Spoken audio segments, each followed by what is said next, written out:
Hey guys, welcome to Chat with KST. I'm your girl Kay, and today we are going to do our usual thing where we sit down and we discuss a series of celebrities and everything that they have going on in their lives. Now, today I'm starting a new project where I have things set up a little bit differently, where I kind of transition between showing you guys the screens and stuff like that. So, um, I think you guys will like it because I really am enjoying it thus far.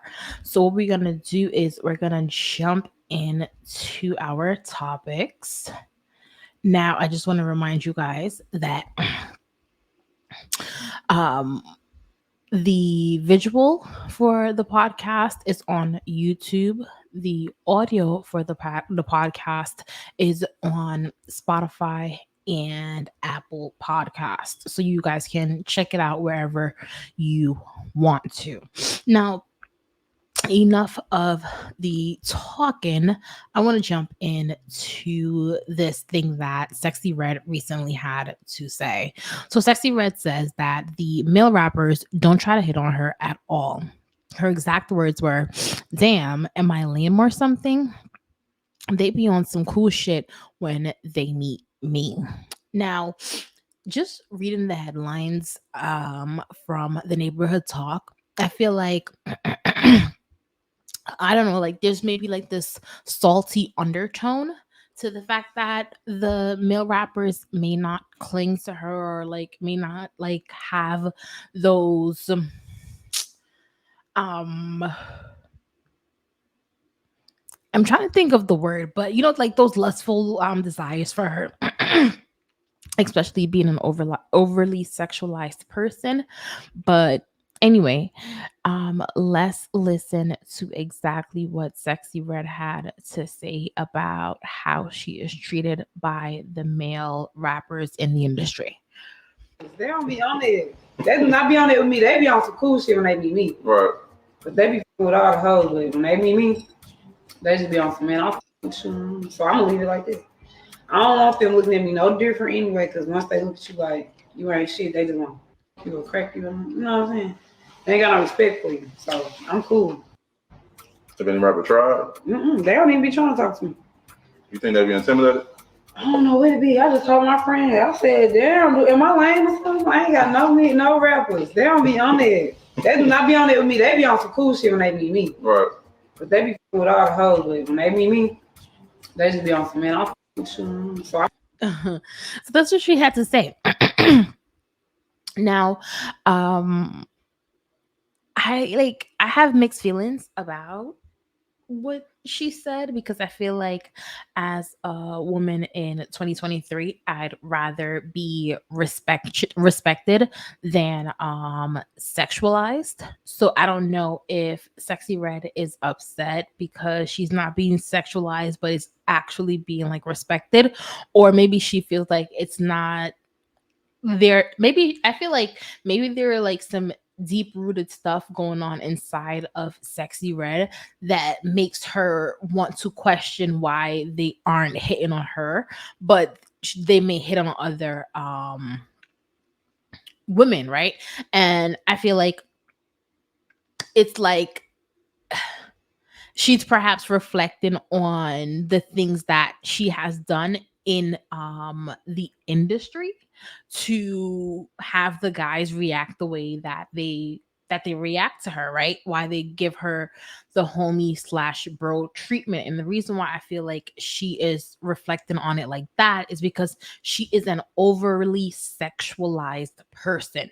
So just an example, right? Imagine you are in a room with a stripper and the stripper is taking it off, doing all the things for you, but you're not like responsive. You're like, okay.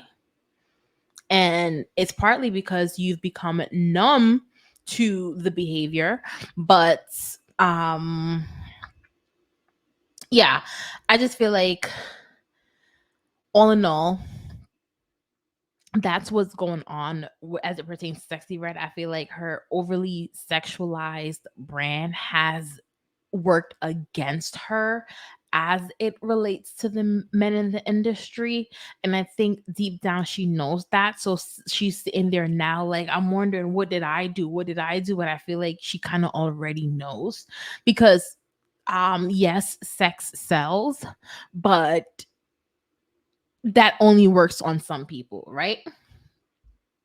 But anyway, good luck to Sexy. Look, Sexy been doing her thing out here in these streets. Let's move on to our next topic, which is Mr. Joe Budden and Mr. Drake. Now, these two have been going at it. Drake released an album. Joe Budden haven't really been feeling the album that Drake released, so he's giving his commentary. He's gonna give his opinion. That's what Joe Budden literally is paid to do. And of course, Drake, um, he also is going to clap back, right? So that's what happened here. Now in the lineup, we do have like two separate um segments of this. So I'm going to show you this piece and then I'll show you another piece later on, okay? Sorry. I had to burp. But so this is what Drake had to say to Joe Budden. He said, "At Joe Budden, you have failed at music. You left it behind to do what you are doing in this clip because this is what actually pays your bills." For any artist watching this, just remember you are watching a failure give their opinion on his idea of a recipe for a success. A quitter give his opinion on how to achieve longevity. You switched careers because the things that pop into your brain had you broke, living check to check, and the raps you write had 450 men showing up to your shows in dusty jeans to screw up their face, to mood music 29 and pretend you are the goat. Please, to any artist that's doing what they feel is right, don't let these opinions affect your mindset. After the fact, this guy is the poster child of frustration and surrendering. You retired and we never hung up your jersey. We don't even know your number. We know you are doing this. We know you for doing this. Excuse me. You withdrew from rap not because you accomplish all you need to, it's because it wasn't working for you. I never want anybody in the generations to think that the whole everybody's entitled to their opinion thing is real. This is a man projecting his own self hate and the fact that and the fact I did and continue to do everything he wanted to do for himself. If you need to put if you need me to put it in simpler terms, I own a 767. He owns a modest house in the 973 and flies first class on special occasions. Joe Budden responded, and what Joe Budden said was, "Look, Drake, you'll grow up sooner or later. Father Time is undefeated, right?" So for me, I just feel like this back and forth between Joe Budden and Drake, and again later on into the show, I'm going to show you the clip that sparked Drake's Twitter fingers to insult Joe Budden. But as for the entire situation, how I'm feeling, I just feel like Joe, this is like you said, Drake, this is what Joe gets paid to do. He gets paid to give his opinion.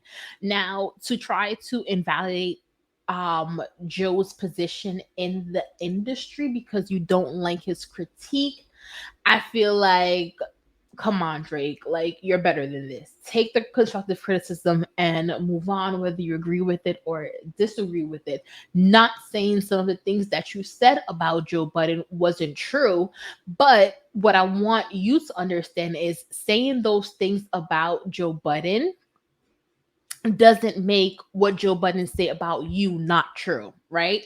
So you can say all these negative things about Joe Budden, but if the bottom line is the album sucked and was essentially filled with songs for people outside of your target audience, I feel like that's just what it's still gonna be even after you done cussed out Joe Budden, right? And I think Drake is too big to even be a part of this. Like, why are you even feeding into this Joe Biden situation, right? And I get it. His ego could be also bruised, but nonetheless, moving on to Joe Budden, I feel like Joe benefits from this because of course it is another viral moment for Joe and his podcast. And I think Joe tries to, from what I remember of Joe Budden and his podcast, because I haven't watched it in a while, he does try to be respectful to certain people in the industry. So to see his commentary shift from that, I feel like he had to have felt passionately about that subject matter. And you know what? Joe is going to always speak out. So, and Joe understands, Joe isn't the type of person that just speaks and then ends up in hot shit. Like, Joe knows what's going to happen when he speaks, which is why sometimes he avoids it. But Joe understands what happens when he speaks out. So, he must have felt strong enough and passionately enough about the album, which is why he said, hey, I know I'm going to get backlash from this. I know that this rapper Drake isn't going to really like this, but I'm going to be honest with him about it. So that's just Joe, and that's how he is, and that's what kind of make his podcast stand out, because he's not gonna fluff. Like, don't get me wrong, he do be over there fluffing and capping a little bit, but um there are those moments where Joe becomes so real and authentic that the audience is just like, yeah, this is why you are where you are in the podcasting and entertainment industry. But anyway, I know I got a little bit long-winded on that one, but hey, it is what it is.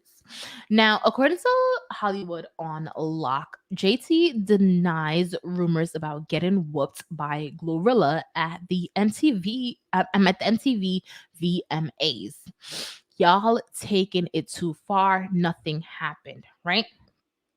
So my thing was, hey, what the hell is going on? How did these two even get into a situation where there was potential rumors for a fight to spark, right? I feel like as two black women in the industry, I feel like, I mean, black women in general, we do have to hold that cap and say, hey, we have to carry ourselves and not show emotion and be graceful even in the face of adversity. So I feel like that expectation is set upon us as black women, and sometimes I just wish we are able to meet those expectations and not have things like this be on the internet, because there's no reason why y'all girlies millionaires are on an award show fighting, scuffling, even though JT is saying, look, it's not that, it's not what it is, but it shouldn't, the rumors shouldn't even exist, right?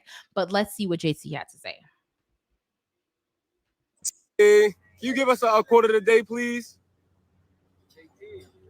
A quote of the day, a positive quote of the day. Take your time. What you live to fight another day. You gotta say you live to fight another day. Hey JT, can you give us a quote of the day?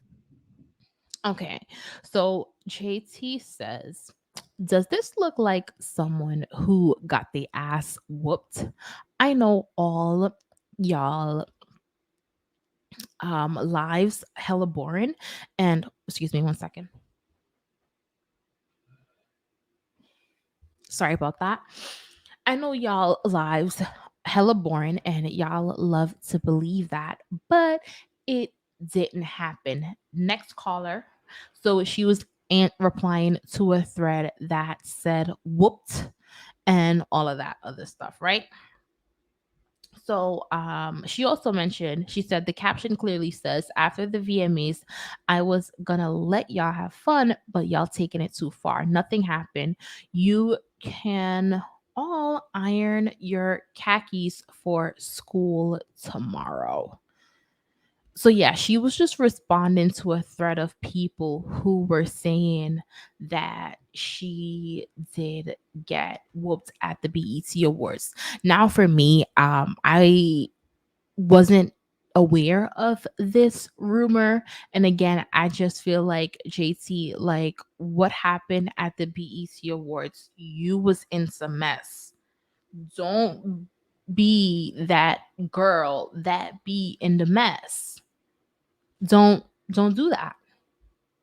I feel like what JT has going for her right now is the fact that she's an amazing rapper. She has bars. She's talented, right?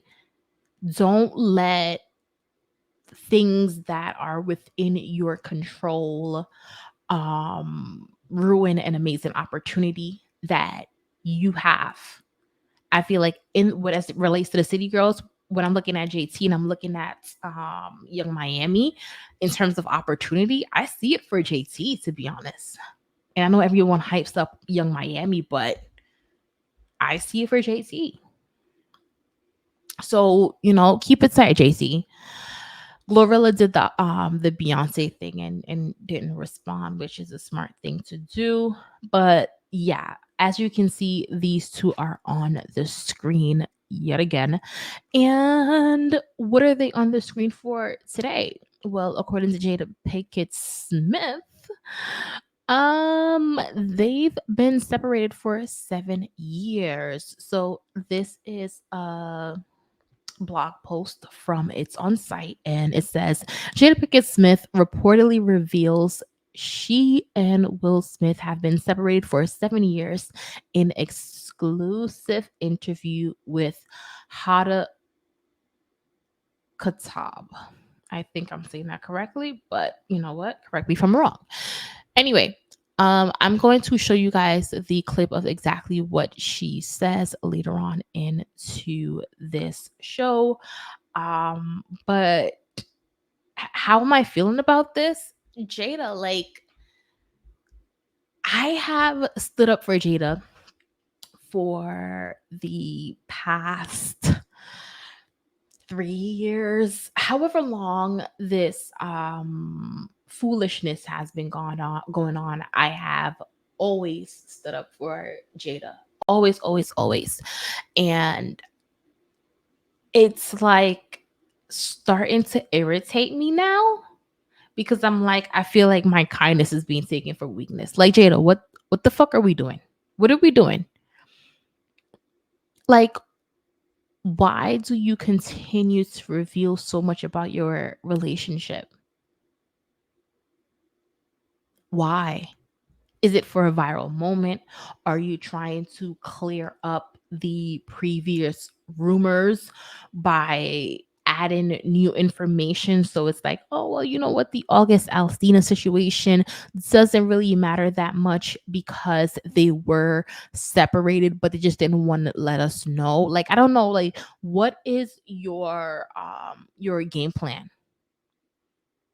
Because if anyone needs one, it's you. You need a game plan on how you're going to be perceived by the world, on how you're going to behave out in the world, what you're going to share with the world. What is your reputation going to look like?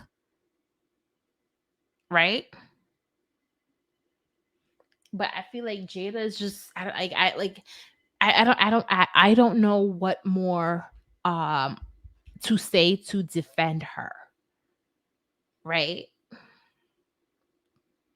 And Will with the puppy dog eyes looking like ugh. And two, like, I feel like there are difficult things within their marriage, the rumors alleging that Will Smith is bisexual. They have raised their children non-traditionally. Willow Smith getting critiqued. She has this scandal with August Alsina. Then we have Tupac. So I get it, like, to feel clustered by it all and wanting to, hey, you know what, this is a puzzle and I want to put the pieces together, not just for the fans, but for myself. But it's like, girl, we don't need to know this. We don't need to know this. Anyway, let's move on now. According to the neighborhood talk, not too much more to say. Sean Payton, you tried. Oop, wait, what happened? Let me just so according to the neighborhood talk, Cameron Not suggests too much more to say. Russell Sean Payton, you Wilson tried. should get rid Russell of Wilson, get rid of your Ciara girl. That's the after only another game loss. suggestion I got for you. Yeah, I don't got nothing else to do for you. He can't get rid of What Ciara. he had to say. You want to win. You want to win. That's what I told you. Right? Listen, it's two things. It depends on what kind of ring you want. Yeah, it's kind of ring you want. Do you want the ring of marriage, or do you want the Super Bowl ring? Not too much more to say. Sean Payton. So, I'm sorry, I'm just sipping on my coffee. But Miffy Lex say, Cameron, him full of audacity. Oh, you aga look pan the big old greyback man and tell the man say him need to leave him wife because sports. How? So basically, Cameron is saying that Russell needs to leave Ciara because Ciara. I feel like he's saying that she's bad luck. It has been something that has been like rumored, and people like something that people like say, like, since he got with her, his career has been on the decline and stuff like that. I just feel like, hey, this man's getting older. He has children. He has responsibilities. He has a wife. He has businesses. He has shit going on, right? So why try to put it on her? Why try to put it on Ciara, right? But anyway, let me move on to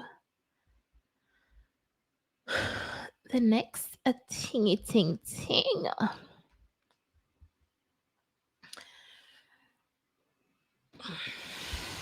Miss Young Miami. Now, so Carisha Please won podcast best hip hop platform for 2023, right?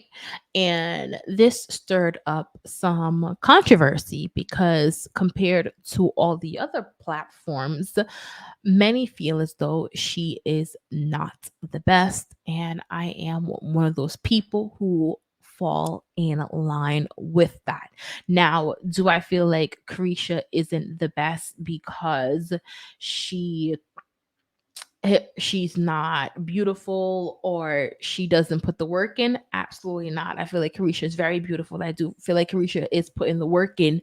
One thing that I do feel like is a recipe for success is consistency, and I feel like Carisha lacks consistency. How long ago has she started her podcast and she still has maybe like 5, 6, 7 episodes? And I feel like, come on, Carisha, be more consistent. And I feel like your award is then going to be deserved because all these other hip hop platforms, all hip hop, Drink Champs, Hip Hop DX, $1 million worth of game, Rap Caviar, The Breakfast Club, especially The Breakfast Club, especially the Joe Budden podcast, and double XL. I feel like Carisha, like you should know within yourself that you aren't deserving of what you got, right? But that's just how the cookie crumbles in the industry. Okay. So 50 Cent, he is he's my dog. He's my dog. I love me some 50 Cent. In love with this man since Get Rich or Die Trying. 50 is one to never hold his tongue, right? And we all know that. So when he got up on stage and alleged that Diddy was the one who had Tupac killed, was anyone else surprised? Because I sure wasn't. Now, is it the first time that I'm hearing that it is alleged that Diddy killed Tupac? No, it's not the first time I'm hearing it. However, it is the first time I'm hearing it from a celebrity who is on stage at a concert. Now, let's listen to what 50 Cent had to say. It's a crazy feeling. No reason. Oh wait, maybe I said that shit about boyfriend because he got Tupac killed.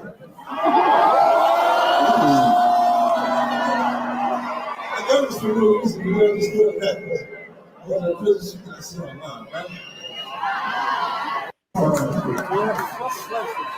I hate when they leave me to talk because I always say the wrong thing. I always say the wrong thing. Last time they left me, I said something about Puffy. You saw that? You saw that clip? Yeah. I gotta stop doing that kind of shit. I've been talking to a therapist trying to help me with the shit I've been saying. It's a crazy shit. No reason. Oh wait, maybe I said that shit about boyfriend because he got Tupac killed. So 50's like, look, I need help with the things that I say, because the things that I say just it flies out of my mouth. And maybe I said what I said because Puffy got Tupac killed. Yeah, he slid those exact words in there. So again, not surprised that this man stood on stage and said this. What I am going to say is, Diddy, like, his reputation, like, for shady dealings, it's a it's like really big. People really believe that Diddy is shady as hell. I believe that Diddy is shady as hell. And I just feel like, when is Diddy going to get what he deserves? Right? But again, I am not God, so I'm not going to play God's responsibility. I'm going to talk about these topics and keep it moving. Right now, I came across this on a neighborhood talk, and it's an article about a woman who opens fire at the police station. I don't understand why you would even do that, but it says, what the hell? Connecticut woman initiates gunfight with police due to her life being in shambles. Now, according to the neighborhood talk, I wish it was a lie. A woman fed up with life waltzed into a Bristol police department to start a gunfight and ruin everybody's day. Susan Caprice, 51, strolled into the police station last Thursday with some nerve, a cigarette, and a firearm belonging to her former NYPD ex-boyfriend. After poking her head around, Caprice began discharging multiple rounds in the luckily empty lobby. Police officers heard shots ringing and immediately approached the woman, returning fire. The former Connecticut state worker stood on business, though, sending shots back at the police officers. Okay. um Caprice was transported to a hospital for a mental evaluation after surrendering herself. According to Vlad TV, the woman was at her wits' end with the circumstances in her life. Her daughter is allegedly involved in legal troubles, and she's the mother to a child with Down syndrome.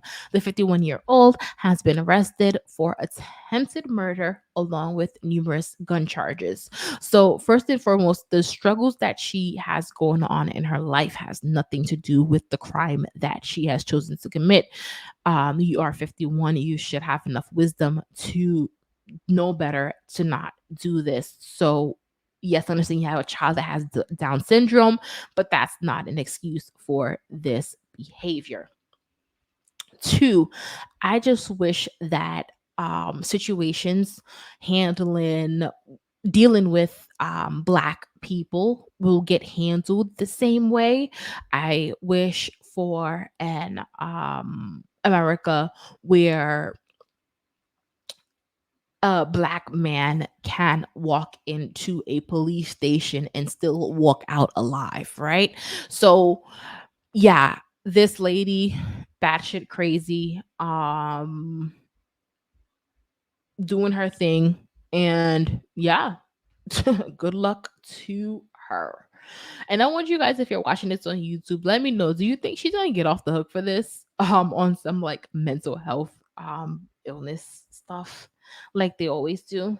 Comment down below and let me know what you think if you're watching this on YouTube. Now, let's move on to Miss Julia Fox. Miss Julia Fox, according to Neighborhood Talk, says that she felt like a show monkey during her short-lived relationship with Kanye West.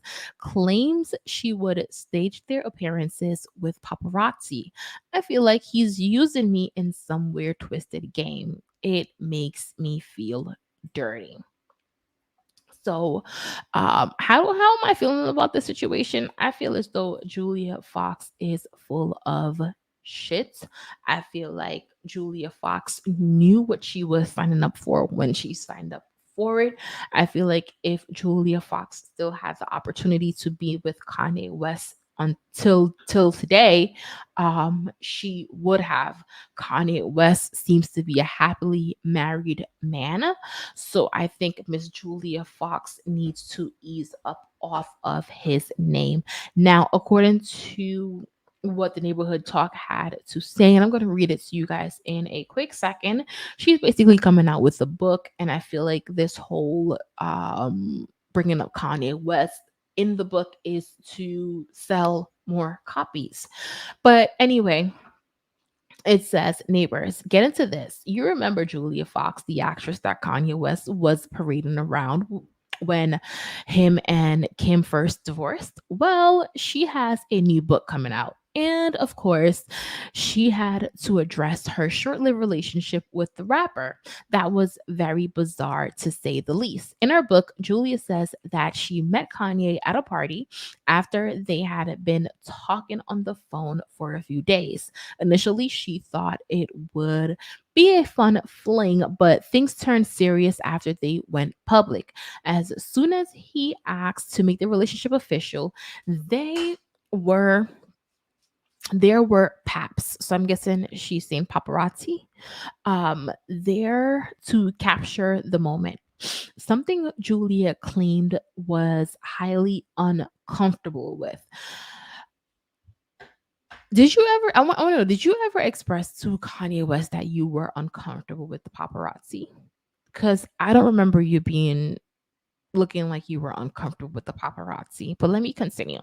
Once they were official, Kanye reportedly wanted to start dressing her. She felt like a show monkey trying on the clothes, especially after Kanye offered to pay for her boob job when she didn't like how one of the outfits shaped her body. Julia says, as the weeks went on, she felt even more uncomfortable in the relationship. Kanye would send a bunch of pics of them to the media and made everything they did a photo op. I feel like he's using me in some weird, twisted game. It makes me feel dirty, she wrote in her book. Now remember the video of him gifting her and her friends Birkin bags? Well, Julia said the gifts were real, but the moment was fake. He made them record the video hella times to capture the perfect IG worthy moment.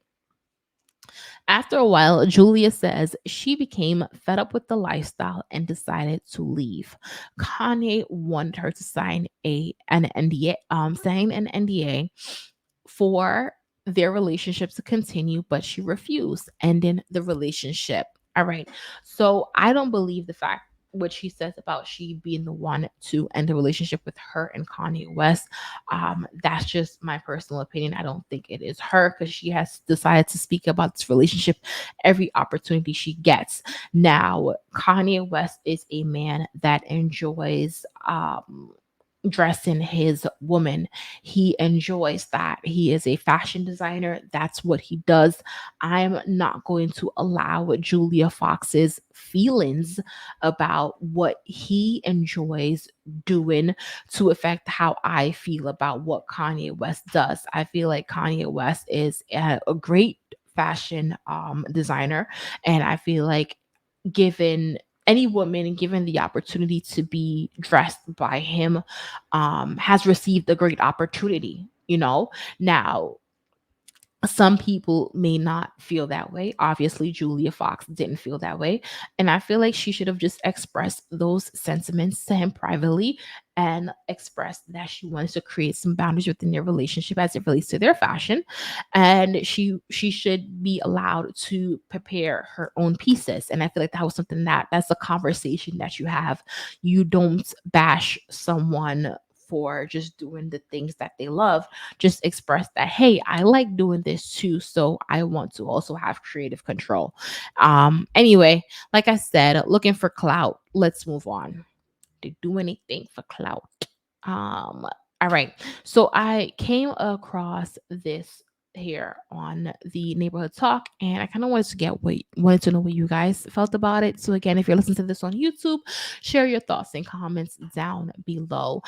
It says, Nick still here says, finding a good woman gotta be done before you really get the bag, unfortunately. Anything after and deep down, you know why she's really there. Now, do I agree or do I disagree? I feel like every situation is different. I do feel like there are those unicorn situations where, rich men do find genuine women who love them. But I do feel like for the most part, once you are a rich man or even a rich woman, you are becoming baits for other people and their financial needs, whether it's romantic or even platonic, right? So I feel like people need to understand that, hey, um, whether you're a rich man or a rich woman, you are going to have opportunists around you. You just have to find the best way to weed those opportunists out and navigate your relationship so that you can find something genuine. I won't write off the fact that genuine relationships don't exist. It can be rather hard to find when you are rich, but I feel like they do exist. So I kind of have mixed feelings on this, but I want to hear your thoughts and comments. So share below if you listen to this on YouTube. Now, Azalea Banks has been one to always be shady as hell. Right now, Azalea Banks did share a lot here as to how she feels about Diddy and Carisha, but because we are a bit pressed for time, I'm just going to let you know what the neighborhood talk had to say about what Azalea Banks thought about Diddy. Okay, that was a lot of like okay, I'm going to hear what this person said to tell you what this person said to tell you what this person said. But anyway, let's move on. So it says, oop, Azalea Banks shades Diddy. It took 25 years of stealing drugs and getting drunk to crack 1 billion network What's he got to show for it? Carisha? Yeah, I I don't know. I feel like Azalea Banks. I'm not a fan of Azalea Banks, to be quite honest.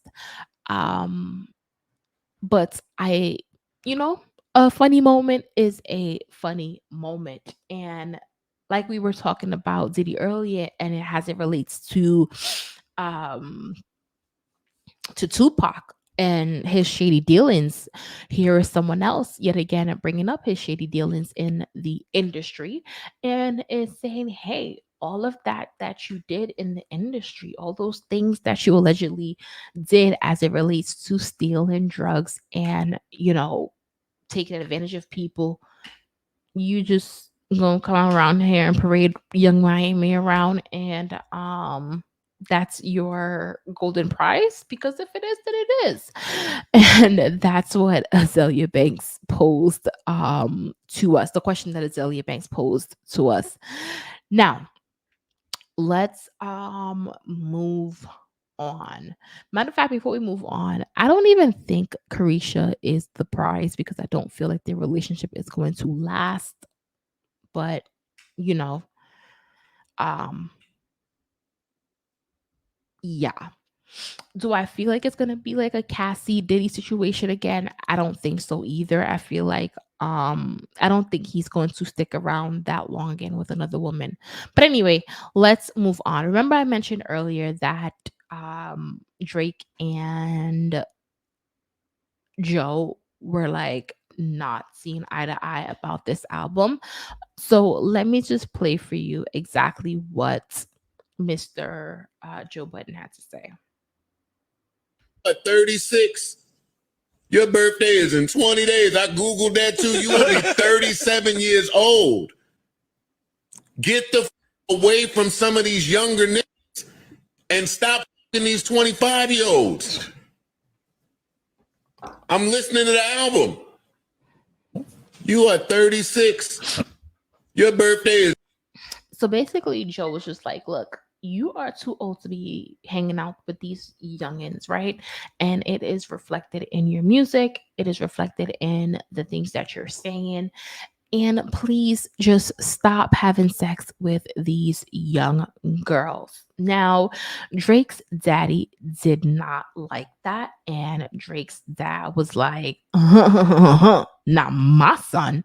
He said it is a fucking shame that a young artist can't do his own thing and enjoy his glory without an old hater motherfucker trying to bust his bubble because he has nothing going on, and to mention or put a limit on what age anyone should be dealing with, which is none of his goddamn business as long as they're of legal age. I am sick of these old fucking haters fucking with my son. If you don't like what he does, keep it moving, motherfucker. He's not bothering you. So yeah, Drake's daddy is reading Joe Budden for filth for saying that his son is only fucking 25-year-olds and hanging out with too many young folks. Now, how am I feeling about this? I feel like, hey, look, everyone is entitled to their opinion, and Drake's dad is supposed to defend him. He is essentially supposed to stand for him. Like, who, if your parents don't stand for you, who's going to stand for you, right? So, but Joe's also going to have his opinion, and he's going to also share it. I just hope the pissing contest between these men ends here, right? But yeah. Okay, so I thought this was pretty cute. And I wanted to know if you guys agreed with this that Callie said. So it basically says Callie is educating y'all on fuck girl season. Let's listen to what she had to say. Don't got no time to see. Cause like that's disrespectful. Like you look at me and want to tell me no.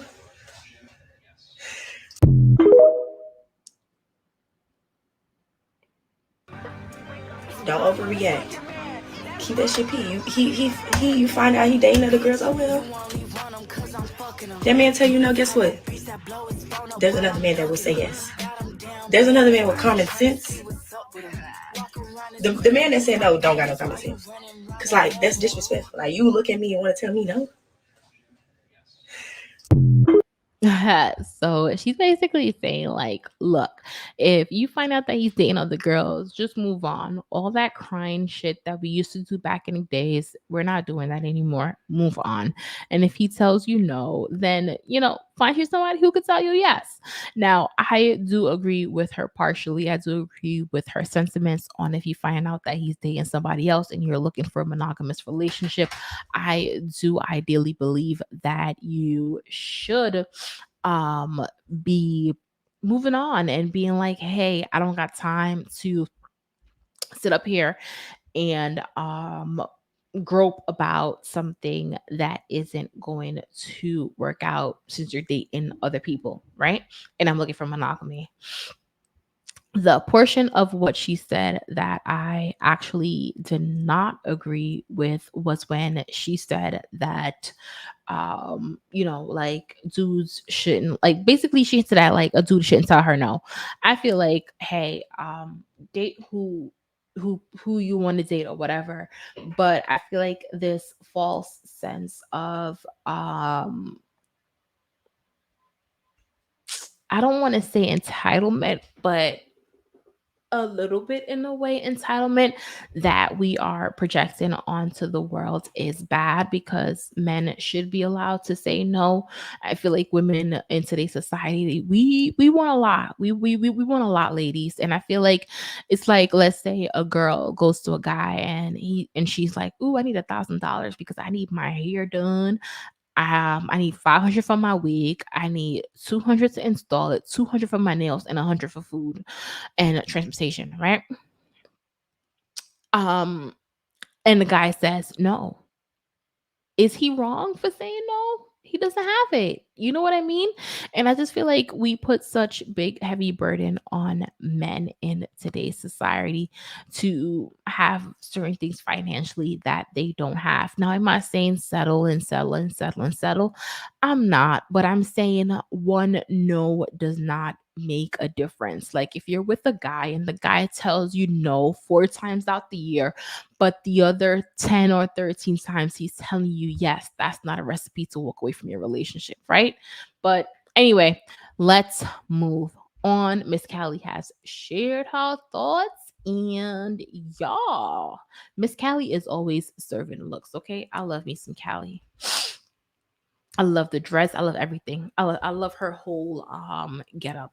But this is a situation where Lyrica Anderson faces backlashes for defending Marquise Houston for marrying his wife when she was 19, despite being in his 40s.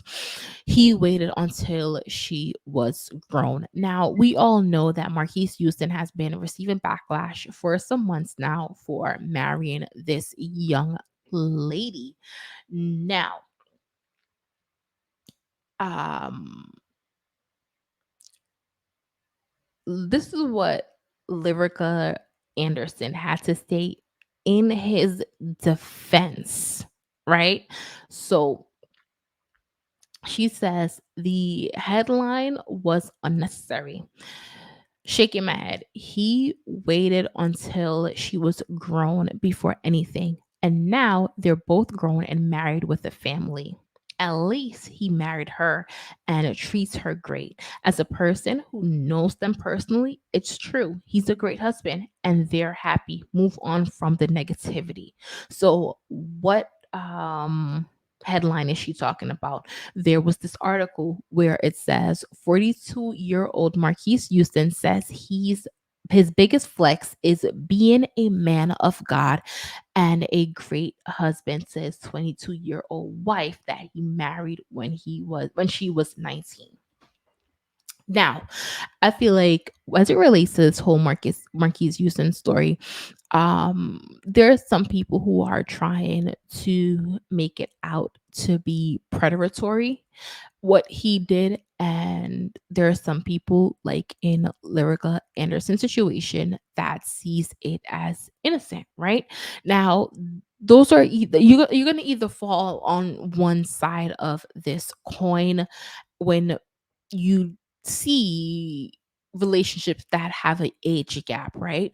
And these age gap relationships, especially when it's the bigger gap, where like, hey, this guy is either crazy or wow, these two really found love in a hopeless place, right? And I feel like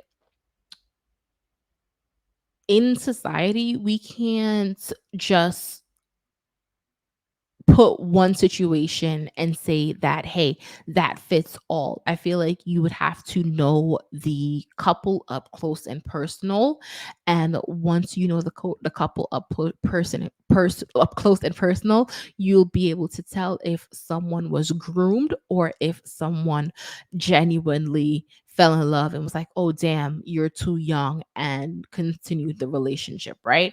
But I do feel like it's a little bit too late in the game, being that she's 22 and happily married, to be commenting on anything, right? Like, if someone ain't gonna say, hey, um I'm hurt by something or whatever, why am I going to project onto their situation, right? That's how I feel about that. Now, Kay Kova did this entire tweet or post saying that Iggy Azalea is better than most female rappers of today.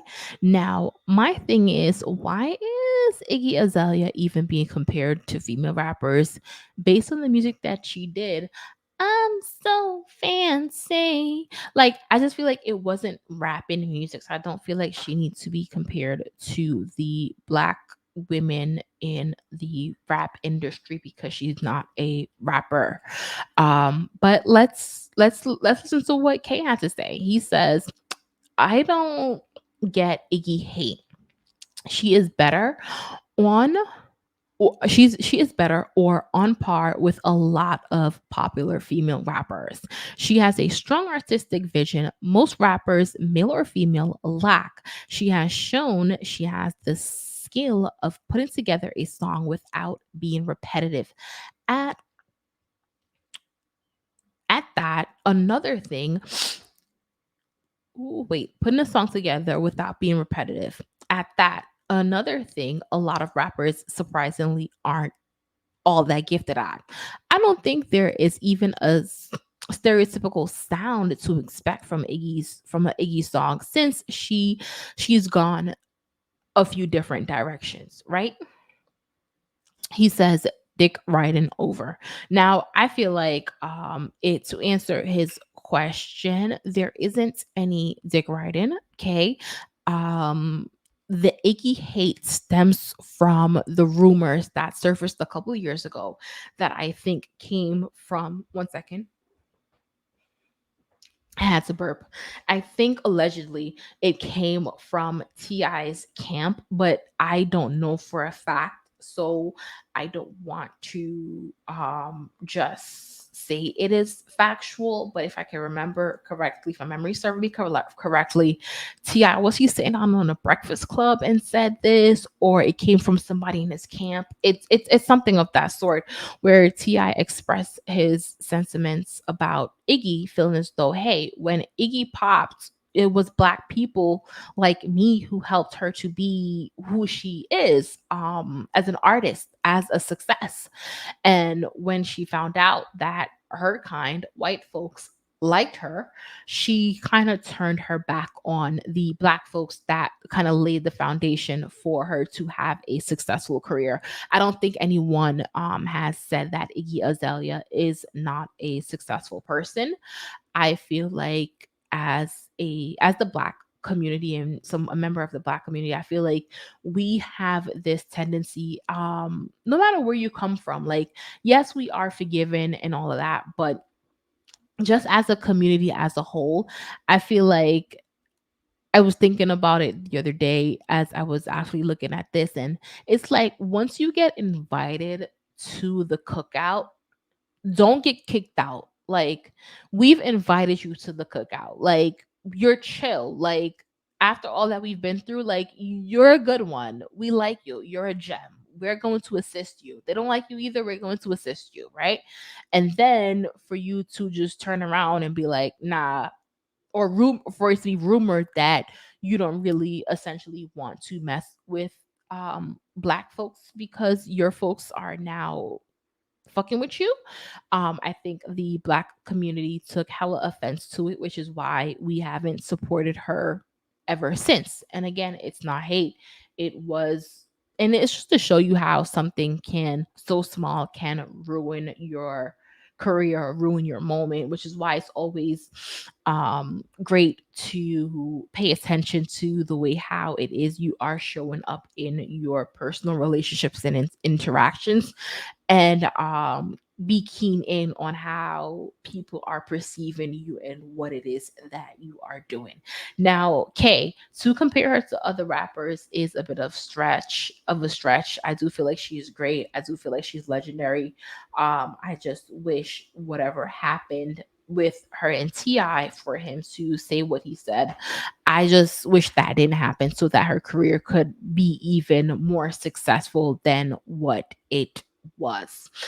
Now we have Miss Lyra. Now this is Lyra looking hot as hell, and what she said is, "This is literally me at 16 on a tea night at the club in Houston. Never gave BBL or back shots, and that's no shade to anyone. I literally look the same." Now, if you're listening to this on the podcast, of course, you cannot see the imagery, but basically, Lyra is looking banging in this photo, looking real natural, and she's saying, "Hey, look, I does this natural thing on a daily basis, and I just feel like it's refreshing to see a beautiful woman, and I love Lyra. Shout out to her." So I kind of wanted to just share that with you guys. Now, here is something else that I came across that I wanted to get y'all's opinion on. So even if you listen to this on the podcast, hop over to the YouTube channel and share your opinion in the comment section, so we'll be able to kind of know how you're feeling about this. But we have this young lady named Deja, and what she had to say was, "Y'all really be weird talking about y'all friends shouldn't follow y'all boyfriends. I have my best friend's baby daddy's number. My best friend and I know our loyalty for each other, and I feel like it is that if it's that serious, y'all need new friends." So what Deja is essentially talking about is she's talking about those friendships where, certain women will set boundaries like, "Hey, look, don't be talking to my guy on social media, don't have his number, don't do all that extra stuff," right? She feels as though, hey, if you can't even trust your friend with your man, then you shouldn't even have a friend. I disagree wholeheartedly with Deja. I feel like Deja needs, I feel like she needs to understand that, hey, we're all human beings and we're all capable of foolishness. That's one.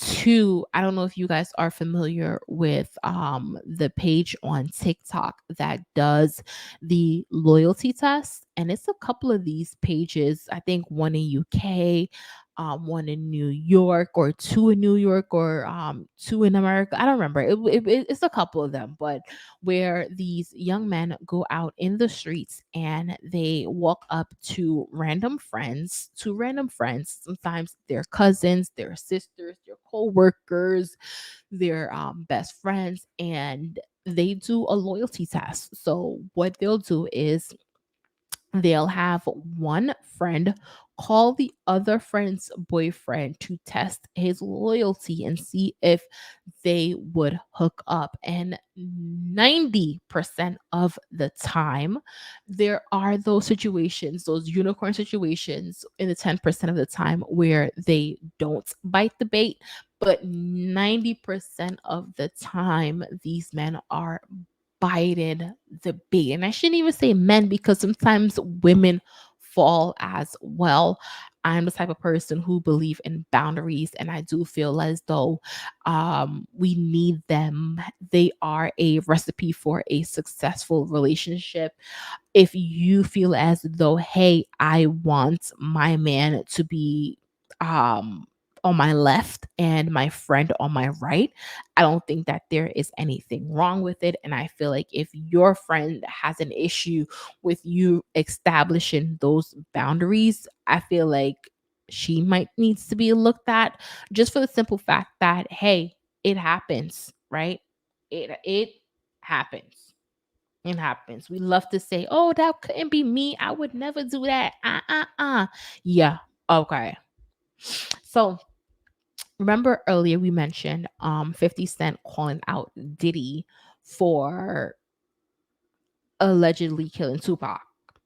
Here is a resurfaced clip of a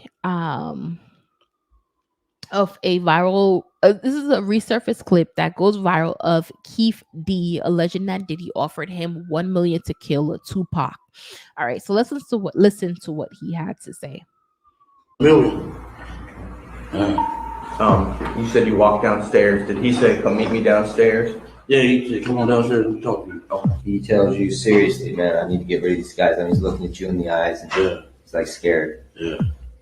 So in your opinion, the specific reason he asked you to come downstairs and talk to him was about that thing, not about liquor or anything. It was about that. Okay.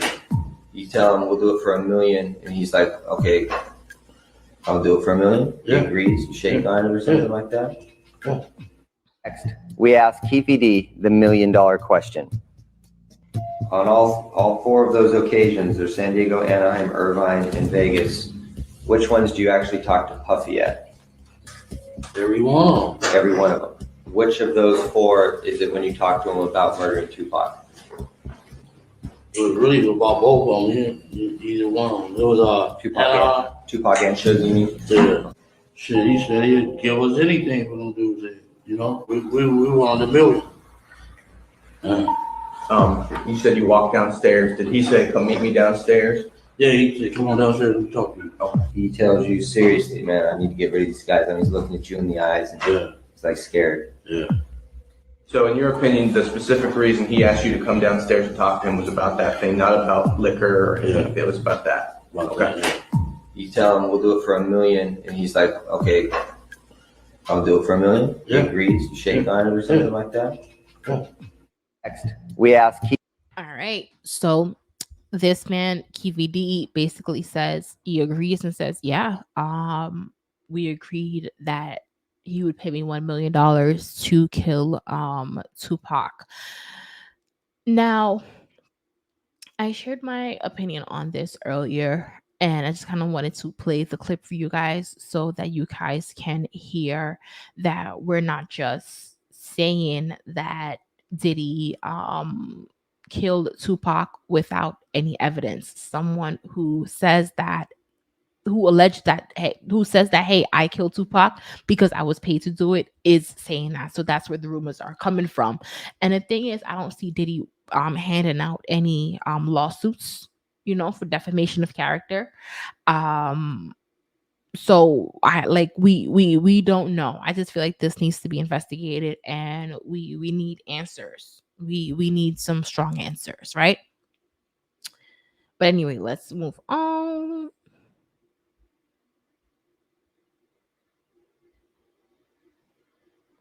All right, so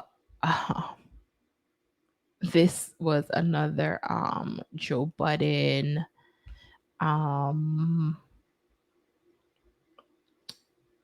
Drake situation. So let me just play it for you guys. Let me just read what Drake said. He says, I thank God for this life and not to come to rush conclusions on Best Buy podcast mics. So of course he is shading Joe Budden, and let's listen to why he shaded Joe Budden. The children.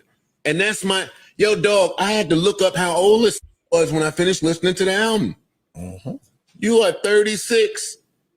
Your birthday is in 20 days. I Googled that too. You only 37 years old. Get the away from some of these younger niggas and stop these 25-year-olds. I'm listening to the album. Yo, you're a 37-year-old billionaire. I get it that you appeal to the world. Loving about Cole, like my shit is happening in reverse. Like with Cole, he used to rap about kid shit. I'm a grown ass, like real Jersey City. I want to hear how you lost your virginity. And then he started to grow up. And then the rapping sounded like an adult rapping. I'm want to hear adult Drake rapping for adult people. No. This is like Yachty rapping. This is like he rapping for the children. And that's my, yo, dog, I had to look up how old this was when I finished listening to the album. You are, yeah, I just think I miss the Drake that was rapping for the rappers. I miss the Drake that when he dropped, the rappers hit him. Not these little fucking kids. I don't give a fuck about you and Kai Cenat. That's going to sound like hate. It is. It's not hate. It's not hate. It is. It's not hate. Go find some niggas your fucking age. Hang out with them. Get some of that sauce. That's not what keeps you. No, that's not what keeps you popping. Older niggas Fuck buying these music. kids. That's not what keep you popping. And if that's exactly. the game he playing, I gotta play this game. All the to stay older popping. niggas streaming music and buying it, Joe. No, Dog, all that shit all day. All that shit y'all saying for me applies to the field. I have long before called this nigga the golden child. Different set of rules apply. Correct. He's him. He is not one of them that y'all telling me about. I don't hold him near. Dog, this album is going to be the most streamed album in Spotify history. Why? When you that, even if it ain't good. When you that, yeah, I just. All right. So that's basically what Joe Budden said that sparked this whole thing. And I wanted to play that for you guys so you guys can kind of have both sides of the situation and not just one side. Now, like I mentioned before, I do feel as though Drake should have handled the constructive criticism a little bit different. I also do need Joe to understand that his opinion essentially doesn't matter. If Drake's fans love his album, Joe Budden not liking it doesn't really do nothing. It doesn't really do nothing, right? So I just feel like both men need to understand where their power lies and to stay there, right? Drake power lies in putting out great music and being a PR genius, right? You never really see Drake in certain things and stuff like that. So I feel like Drake needs to understand that, hey, I am who I am. I came out with my album. My fans love it. Some fans don't love it. I'll take the constructive criticism and I'll move on instead of throwing a temper tantrum because one person doesn't like it, right? And I feel like Joe understands that his power lies in the fact that he's able to give commentary and influence the media. And I feel like he needs to just understand that, hey, that's where my power lies. And if I want to just speak my truth, I'm going to speak my truth, but I can also deliver it in a different manner, right? So both men need to just understand who they are, understand where their power lies, and reserve that for that. And yeah. But I really just wanted to show you guys the actual thing that Joe had said. Now, I don't know if you guys remember T.I. and Tiny's family hustle, where they had the family, the kids, and everything, and it looked like they all lived in one big home. Okay, so if you remember, I don't know if this would have come to a surprise to you, but it sure as hell shocked the shit out of me when I saw in Neighborhood Talk that the son, King Harris, says he lived with his grandmother growing up despite the life they showed on it, T.I. and Tiny, the family hustle. After we said, right after we were done, when those cameras go off, I'm right back at my grandmother's house. go to the house on like a weekend. They'll say, hey, we shooting today. We need y'all at the house. They'll come get me from my grandma's house. And right after we done, when the cameras go off, I'm right back to my grandma's house. Yeah.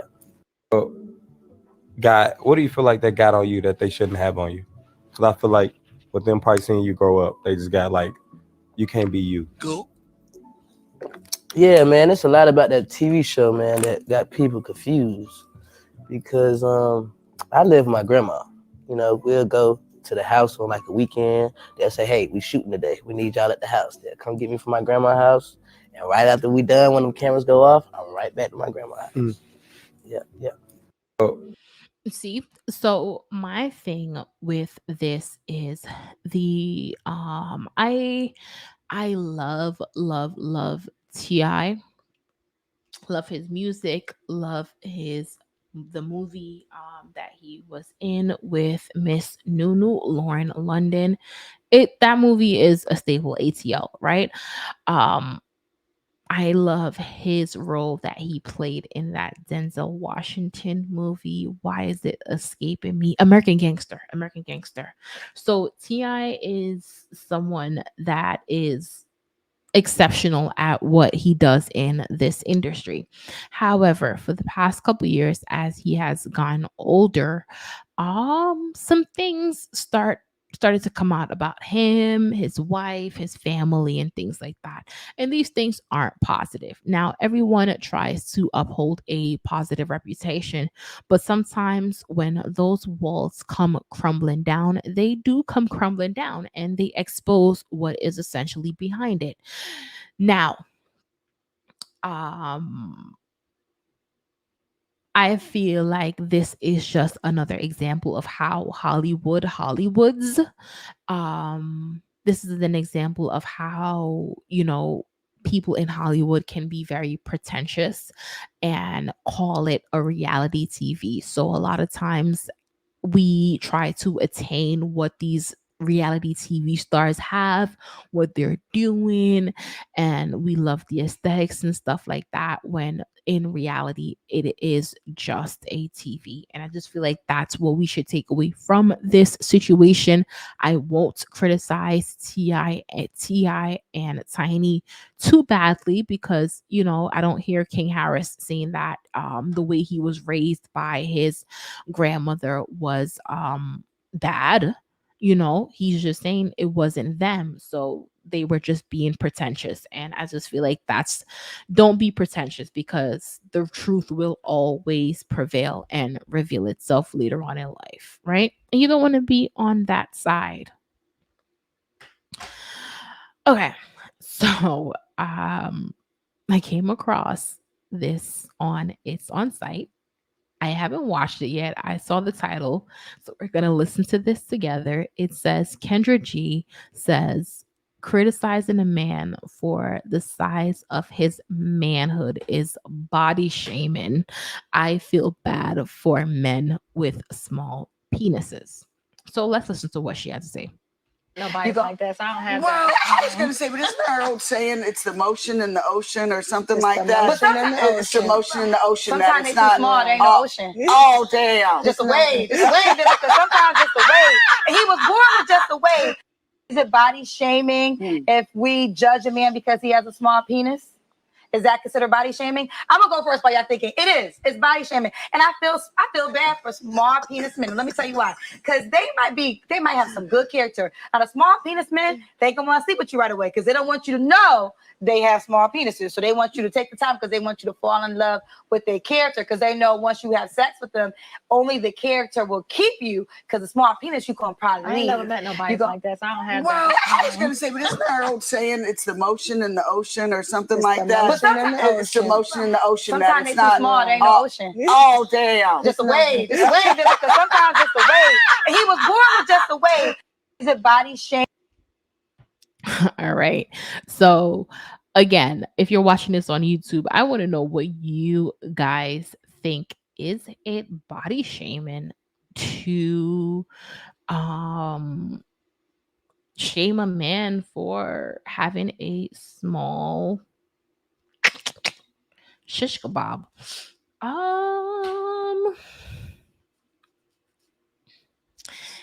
Is it body shaming?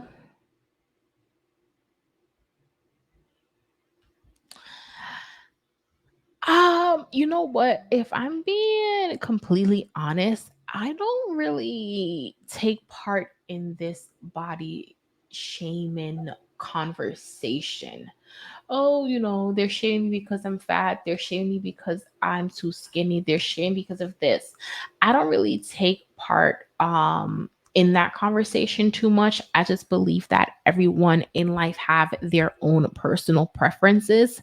Some people preference the BBWs, like people who are really, really big. And some people prefer women who are really, really skinny. Some said skin. Some people prefer women who are really, really skinny. Some men prefer women with the BBLs. Some men prefer women with natural bodies. I feel like some women prefer men with uh something that is extremely big in their pants, while there are some other women who they don't need that. They don't need it. They don't need all of that. They can work with what you have. And again, it's just for you to find it. So I wouldn't really call it body shaming. It's not nice to be mean, but I wouldn't call it body shaming. I would just say it is your personal preference, because you have to remember um where it's going. It's going this thing is going inside of you. It's yours. Like, this is your experience. Like, you are experiencing this ride, so you have to decide whether you like it or not, and what you like and whatever. But anyway, I'm going to get off that topic. I came across this one as well that was written by Icy, and Icy posed the question, would you date you? I swear that had me wondering, would I date myself? But Nor the Virgo says, I'd be outside my house with a boombox in the rain. I'm like, girl, I need your kind of confidence. Like, what? But let's post this question and let it float in your mind, whether you answered in the comments or not. Like, would you really date yourself? Like, the way you carry yourself, the way you dress, the job that you do, whether you have a car or not, you have your own home or not, you've gone to college or not, like, um your religion, whatever it is, assess yourself from head to toe, personality, everything. Would you date you? Why or why not?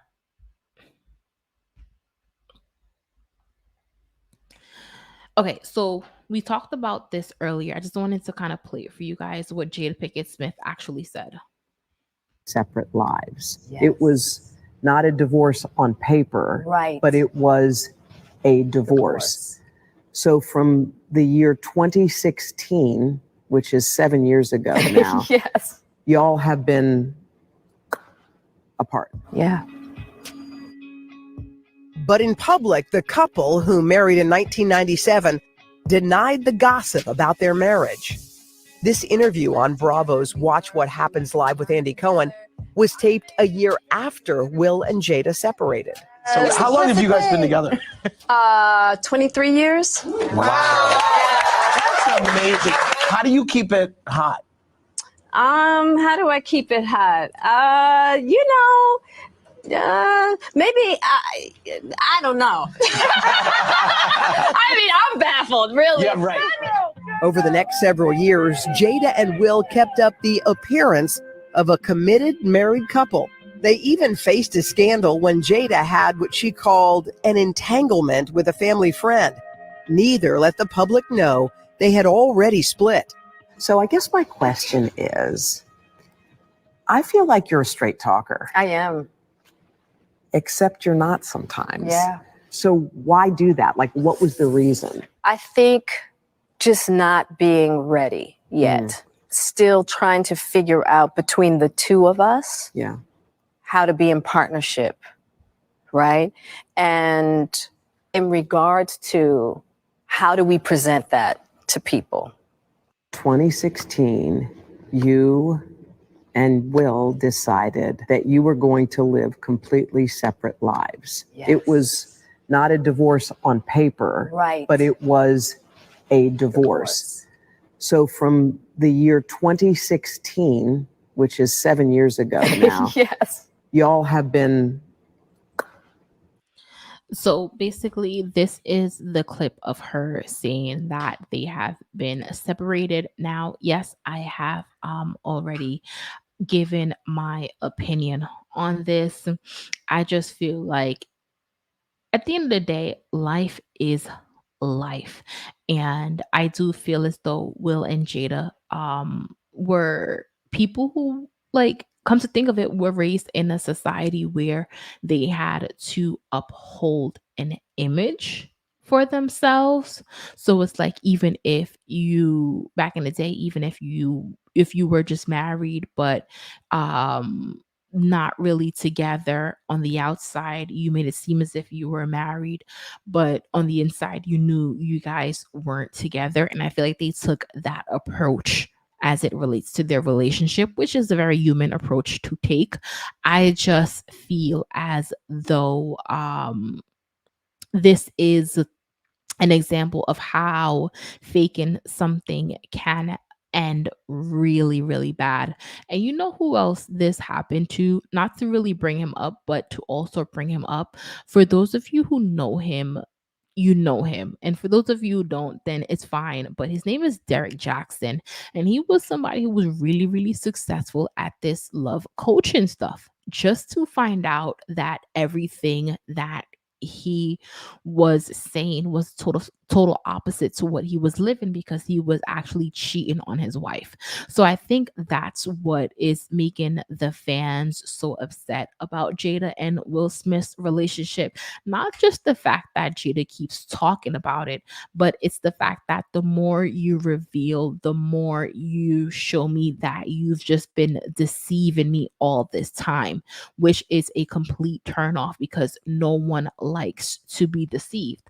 I feel like people can accept that, hey, the marriage didn't work out. Then you sit here and pretend as if the marriage did indeed work out. But you know what? I just feel like Jada needs to accept the cards that she has been dealt and move on and never discuss this again. But as we all know, that is impossible for Jada. All right. So, real quick, Ari sat down with Young Miami for her podcast. Carisha, please. I mean, girl, you won an award. The least you could do is give us a show. So she sat down with Ari Fletcher, and these two are always flirting and, you know, kiki and stuff. So I would say they have a nice flow to their connection, which is a good thing. But Young Miami brought up Moneybags Yo baby mama, Juicy. And let me just play for you guys what Juicy had to say and how Young Miami brought her up. Carisha, I don't know about that. I don't know. You're going down. You're going down. Y'all, by the end of this, I'm going to be picking my teeth up off the floor. No, you not. I got to pimp none of that shit. Y'all lame as fuck, lame ass shit. And from the looks of it, I thought she was a little old prostitute. And her nigga gay, he like something like that. Fuck, like I really didn't even want to say. My service probably real bad. Hold on. Fuck, I'm retarded. Y'all hoes believe everything. I want to get on this bitch and do some content. I want to get on this bitch and really make up a whole lot. Cause y'all gonna believe it. Bitch, I shut my mouth up on a lot of shit. I don't say a lot of shit cause I feel like I don't got to. But you bitches are dumb. I swear to God. Dumb as fuck. I'll never be this dumb. Like, me, like when I see shit on social media, and I know shit. Does it like I know what's going on in real life with certain shit. Like when I see shit on social media, and I know shit. Does it like I know what's going on in real life with certain shit. Bro, I be like, motherfuckers really cap. Like the industry shit is cap, bro. Shit so cap.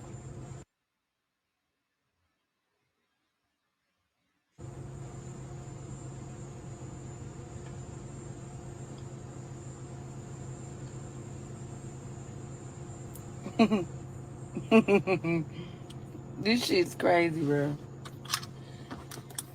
Whew. But whatever the situation is, but Miss Juicy, she ain't like she going with him, then she don't. She made a song, baby daddy. Like, is Mario still sliding that way, or is No, girl. Well, they said one time, but he was a pimp. He was pimping her. Is he a pimp? Marisha! That's what the people said. They said he was pimping her. He was a pimp. Carisha, they said what? Girl, I don't know about that. That Mario was pimping the girl. She had to bring the money. No. They said take another shot. Bartender. Carisha, I don't know about that. I don't know. So, as you can see, basically, Young Miami is asking Ari about Moneybag Yo's ex-girlfriend or baby mama, Juicy, and her past, and is saying, hey, was she a prostitute for Moneybag Yo? And I feel like this was definitely a messy clip, but that is what Young Miami's podcast is. So even though it is a messy clip, I do feel as though this is what is to be expected from Young Miami. I do feel as though, let me just say this disclaimer, guys, I did not actually watch the podcast episode, but I do feel as though Ari Fletcher has been someone who hasn't been in the media as much as she was before, and she's not as popular as she was before. So I feel like she should be doing something that can catapult her career and what she needs to be doing for herself, so she is as successful and as well known as she was as before, and not be doing mess. But I get it, mess can also do that, but I feel like mess does that on a temporal basis.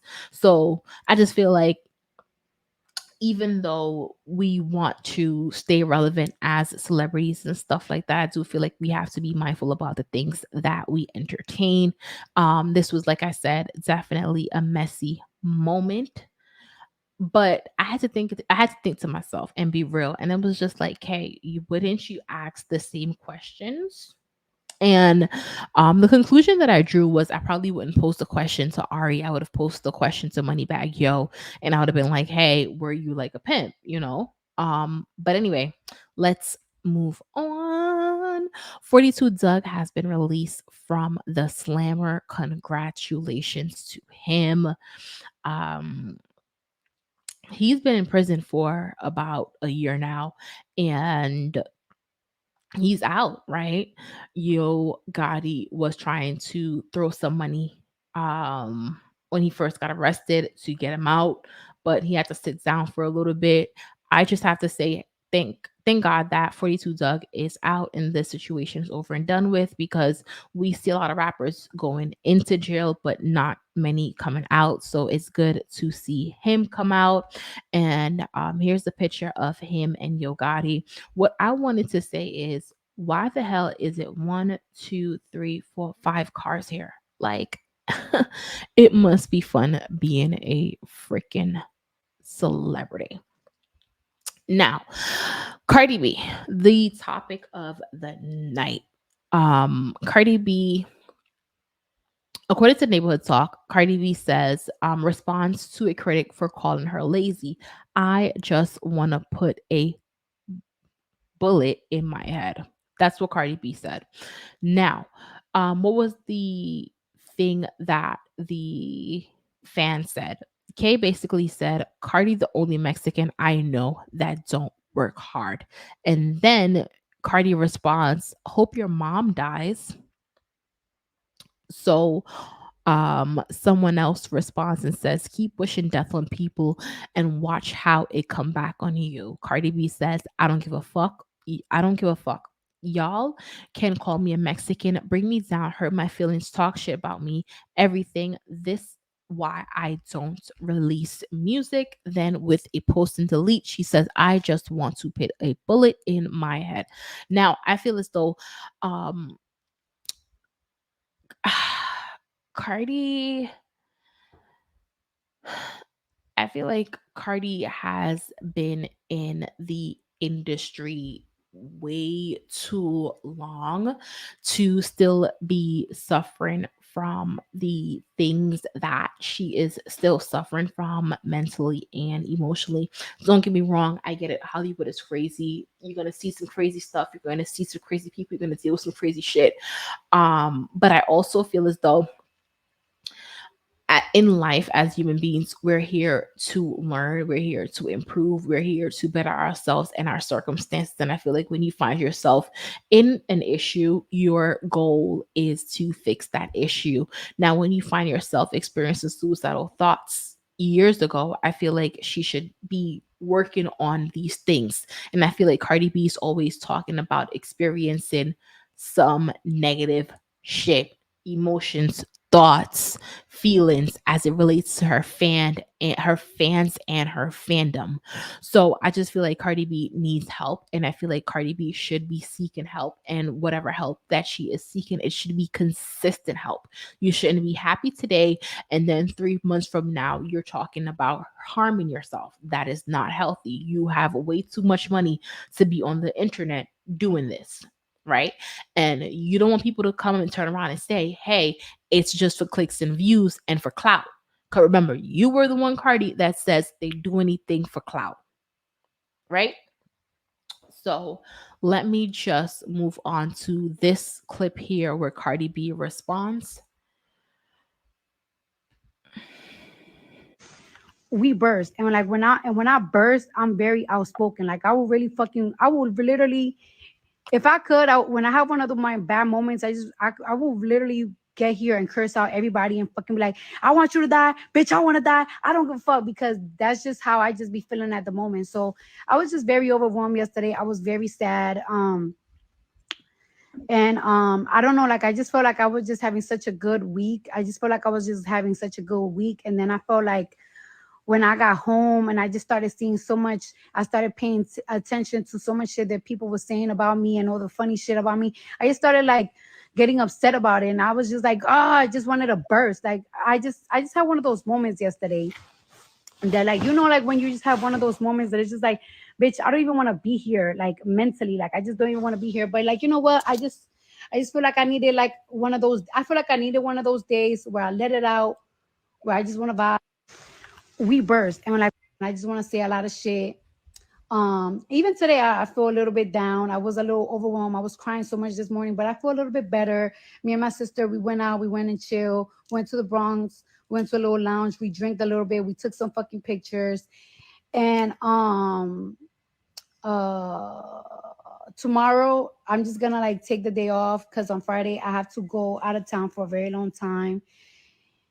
And I'm gonna chill with my friends too. I want to chill with my friends because my friends always cheer me up. That's the good thing about me, that I have a lot of friends and I have a lot of family that would cheer me up. And I just want to say a lot of shit. All right. So let me just talk about what Cardi just said. Cardi basically said, hey, I was having a moment and these feelings came up for me, and they came up, I exploded, and that's what happened, right? Fine. Understood. Things happen.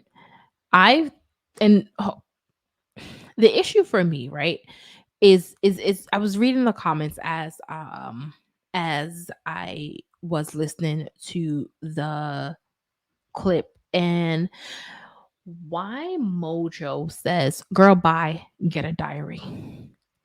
Cam Dam 12 says sympathy and payola.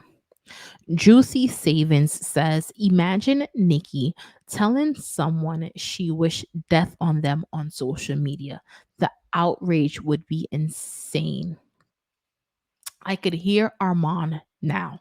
Now, for me, Cardi is allowed to feel how Cardi wants to feel, right? It is a double standards between Nicki and Cardi, where Nicki can't really say certain things and expose and like kind of express herself the way how the way how Cardi expresses herself, right?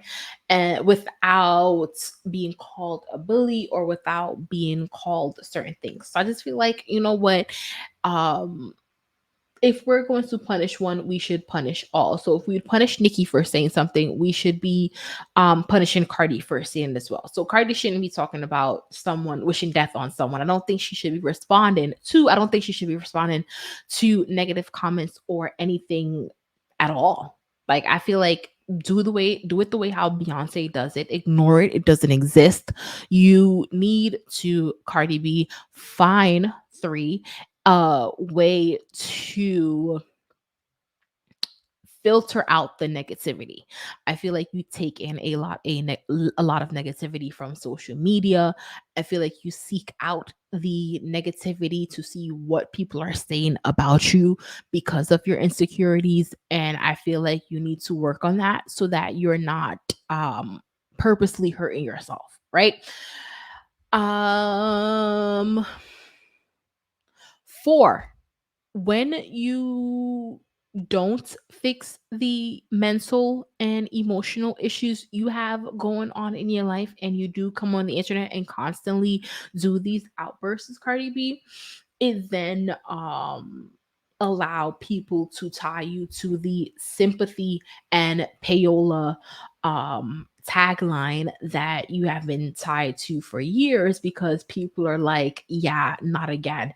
It's like I saw this on Instagram, Facebook, one of them, where it's like if someone tells you about their problem once, they're looking for help. But if they come to you about the same problem 20 times, they're looking for attention. I feel like Cardi B has come to the internet about her fans and about how the negative critique that she has been receiving from people too many times, and I feel like it sinks into who she is and has become her brand. So to avoid that, I would say Cardi, fix it up a little bit, right? Fix it up a little bit. Now, the last thing I kind of wanted to show you guys was this thing that I came across with this young lady, and sis it says, don't ever in life text me about yo nigga. So basically, someone texted, it's a screenshot of a 2225 number where someone texts someone who you in Jordan phone, right? So someone texts the girl and asks the girl, who is she in Jordan's phone? The girl sent some sexy ass flicks of herself, dropped her Instagram, and said, follow me. Yeah. I just feel like balls of steel, girl. I tend to go with the route of ignoring when someone reaches out to me. If someone decides to reach out to me about their boyfriend, but this is also a way to go. Send them some Beyonce looking photos and tell them to follow you on Instagram and earth up them a little bit more. I mean, that's always good as well. But anyway, we have come to the end of our road for today. This was an amazing show. We are doing things a little bit differently over here at Chat with KST. Typically, I do short form content, and then here and there I'll do some long form content in regards to how I am feeling about the celebrities and what they're going through in the industry. But what I've decided to do is kind of shift gears and go into the podcasting, a full show. So what we'll do is I'll try to do it on a daily basis where we get on here and we do a show where it is long form and we talk about the celebrities. You get to see me, you get to visualize, and if you're watching this on YouTube, you also get the opportunity to see the screens and get the visuals for what is happening in the videos and stuff like that. So you kind of have a choice if you want to listen or if you want to see the visuals. If you want to see the visuals, of course, go to YouTube. But if you just want to listen, then you can check out Spotify or Apple Podcasts. And we'll see how this way kind of works. And I would love to hear your opinion about it. If you want to share that with me, just share your thoughts and comments down below about this new form where we host a show, a daily show. Yeah. So anyway, that is all we have. Don't forget to like, share, comment, and subscribe if you're watching this on YouTube. And I'll hopefully see you guys tomorrow. And if you're listening to this on Apple Podcasts or Spotify, I love you. And if you would like to know what I look like, you can just type Chat with KST into YouTube, and there I will be. And I am officially going to tell you guys later because I've been saying later for the longest.